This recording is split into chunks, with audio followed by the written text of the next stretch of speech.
I think there is a mechanism to safeguard our heritage. But the only thing is that before we go on to the mechanism to safeguard our heritage, we need to know, we need to prioritize which heritage is to be saved. Because we cannot save all heritage. We have to prioritize, we have to identify which heritage needs to be saved. Once that is done, then there are means and ways to safeguard our heritage. Firstly, we need to make our children aware of the importance of the heritage. Once we have done that, once we have spread that awareness, and once they realize, the future generation realize that the heritage is the one which gives us a sense of identity. Heritage is the one which contributes to our social and cultural well-being. Heritage is the one which can provide economics.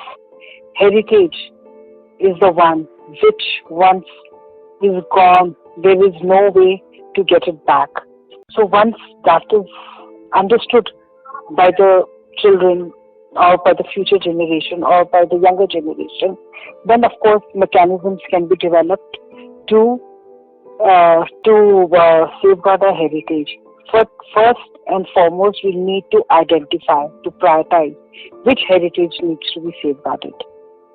Like I said, heritage, whether it's tangible or intangible, whether it's monuments or it's our intangible heritage, it is very important and we need to conserve it. It is our history. It is what we were. And if it is saved, if it is not saved, it is actually heritage is what it tells us, what our civilization was, how our ancestors they survived. It is a link between the past and the present. So from the historian's perspective, if I look at the heritage, even if I look at something like we have a Dogra heritage in the form of Mubarak Mandi. When I look at it from a historian's perspective, not from a layman's perspective, what does it tell me? It tells me what kind of a life was there when the Dogra rulers ruled here. It tells me what kind of architecture was in vogue at that point of time. It tells me about, we have a beautiful glass room in that Mubarak Mandi building. It tells me how, it takes me back to those times.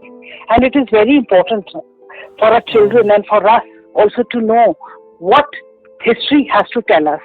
Only once we know our past, we can improve our future. So from a historian's perspective, monuments, the aesthetic value, the it gives an identity otherwise also. So it's very important. It tells us about our past, basically, the history. It tells us about the economics, it tells us about the social practices at that point of time, it tells us political history about that time.